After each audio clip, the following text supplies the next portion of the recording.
Hi అండి, welcome to my channel. అందరూ ఎలా ఉన్నారండి? బాగున్నారని నేనైతే చాలా బాగున్నాను. మీరు కూడా బాగుండాలనేసి మనస్ఫూర్తిగా అయితే కోరుకుంటున్నానండి. ఇంకా ఈరోజు వీడియోలో అయితే మనం ఇంట్లో నిత్య దీపారాధన చేసేటప్పుడు పాటించాల్సిన నియమాల గురించి అయితే మీతో షేర్ చేస్తున్నానండి. వీడియోని అయితే ఎక్కడ స్కిప్ చేయకుండా అయితే చూడండి. ఫస్ట్ టైం కనుక మన ఛానల్ని చూస్తున్న వాళ్ళు ఎవరైనా ఉంటే మన ఛానల్ సబ్స్క్రైబ్ చేసుకొని పక్కన ఉన్న బెల్ ఐకాన్ని క్లిక్ చేయడం ద్వారా నేను ఏ వీడియో పెట్టినా మీకు నోటిఫికేషన్ రూపంలో అయితే వస్తుంది. మనం ప్రతిరోజు కూడా నిత్య దీపారాధన అయితే చేస్తూ ఉంటాం కదండి. అయితే మీరు చేసే పూజలకి పుణ్య ఫలితం దక్కాలంటే కొన్ని నియమాలు అయితే పాటించాలి. ఇక అవేంటి అన్నది అయితే ఇప్పుడు మీతో షేర్ చేస్తాను. దీపారాధన చేసే సమయంలో కొన్ని నియమాలు పాటించడం వల్ల రెట్టింపు పుణ్యం అయితే మనకి లభిస్తుందండి.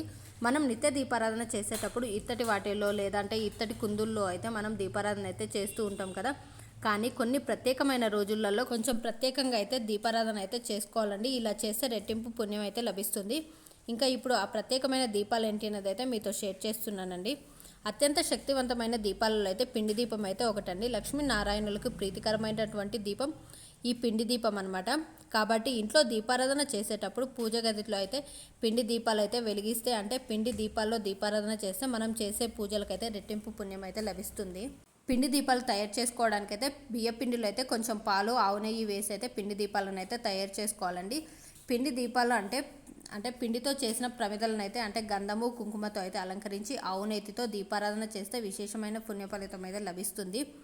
ముఖ్యంగా ప్రతి శనివారం రోజు పూజ చేసేటప్పుడు పిండి దీపాలు వెలిగిస్తే వెంకటేశ్వర స్వామి ఆశీర్వాదంతో కోరుకున్న కోరికలు అయితే నెరవేరుతాయి.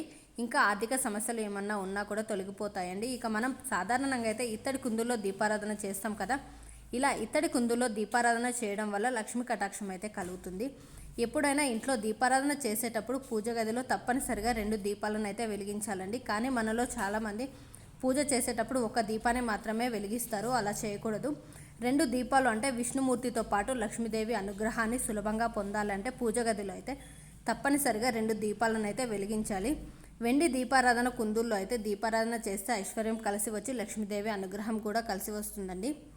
ఇక అత్యంత శ్రేష్టమైన దీపాలలో అయితే మట్టి ప్రమిద అయితే ఒకటండి. సాధారణంగా దీపావళి పండుగ రోజు వచ్చినప్పుడైతే మనం ఇంటి ముందు మట్టి దీపాలు అయితే వెలిగిస్తాం కదా. అదేవిధంగా కార్తీక మాసంలో కూడా మట్టి ప్రమిదలనే వెలిగిస్తాము. కానీ ఇంట్లో దీపారాధన చేసే సమయంలో మట్టి ప్రమిదల్లో దీపారాధన చేస్తే ముక్కోటి దేవతల ఆశీర్వాదం అయితే కలుగుతుంది.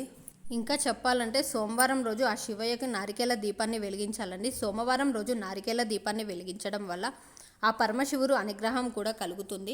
నారికేల దీపం అంటే కొబ్బరికాయను స్వామివారికి నైవేద్యంగా సమర్పించిన తర్వాత సగం కొబ్బరికాయ చిప్పలో అయితే ఆవు నెయ్యి పోసి శివ పార్వతుల ఫోటో ముందైతే ఈ నారికేల దీపాన్ని అయితే వెలిగించాలండి. కొబ్బరికాయలో త్రిమూర్తులు కొలువై ఉంటారు కాబట్టి లక్ష్మీదేవికి ప్రీతికరమైన వాటిలో కూడా కొబ్బరికాయ ఒకటి కాబట్టి కొబ్బరి చిప్పలో దీపం వెలిగిస్తే ఆ శివయ్య ఆశీర్వాదంతో పాటు త్రిమూర్తుల ఆశీర్వాదం అదేవిధంగా లక్ష్మీదేవి అనుగ్రహం కూడా మనకి సిద్ధిస్తుంది. కొబ్బరి దీపం కొండెక్కిన తర్వాత అయితే కొబ్బరి చిప్పను తీసి ఎవరు తొక్కని ప్లేస్లో అయితే వేయాలన్నమాట. ఇక నారికేల దీపారాధన చేసేవాళ్ళు ఒక కొబ్బరి చిప్పను అయితే తీసుకొని ఒక ఇత్తడి ప్లేట్ కానీ రాగి ప్లేట్ కానీ తీసుకొని, వెండి ప్లేట్ ఉంటే అదైనా పర్లేదండి, స్టీల్ది అయితే వాడకూడదు. ఓ ప్లేట్ తీసుకొని గంధము కుంకుమతో బొట్లు పెట్టిన తర్వాత 3 గుప్పిళ్ళ బియ్యం అయితే వేసి ఆ బియ్యంపై మనం ఈ నారికేల అంటే కొబ్బరి చిప్పని సగం చిప్పనైతే పెట్టి కొంచెం ఆవు నెయ్యి వేసి దీపారాధన అయితే చేయాలి. ఇక అత్యంత శక్తివంతమైన దీపాలలో నిమ్మకాయ దీపం ఒకటండి.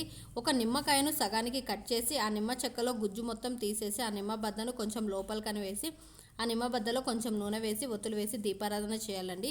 ఈ విధంగా నిమ్మ దీపం వెలిగించిన వారికి కుజదోషాలు ఏమైనా సమస్యలు ఉంటే తొలగిపోతాయి. పార్వతీదేవికి నిమ్మకాయ దీపం అంటే చాలా ప్రీతికరం.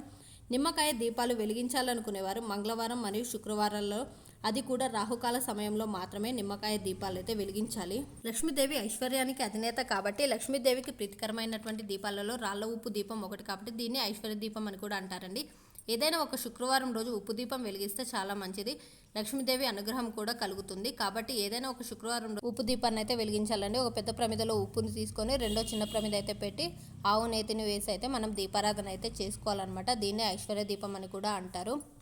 ఈ ఐశ్వర్య దీపం ఒకసారి వెలిగిస్తే లక్ష్మీదేవి కటాక్షం కలుగుతుంది. అలాగే శుక్రవారం రోజు వీలైతే ఆవు నేతితో లేదంటే కొబ్బరి నూనెతో దీపారాధన చేయాలి. ఈ వీడియో మీకు నచ్చినట్లయితే లైక్ చేయండి. మరిన్ని వీడియోస్ కోసం మన ఛానల్ సబ్స్క్రైబ్ చేసుకోండి. Thanks for watching.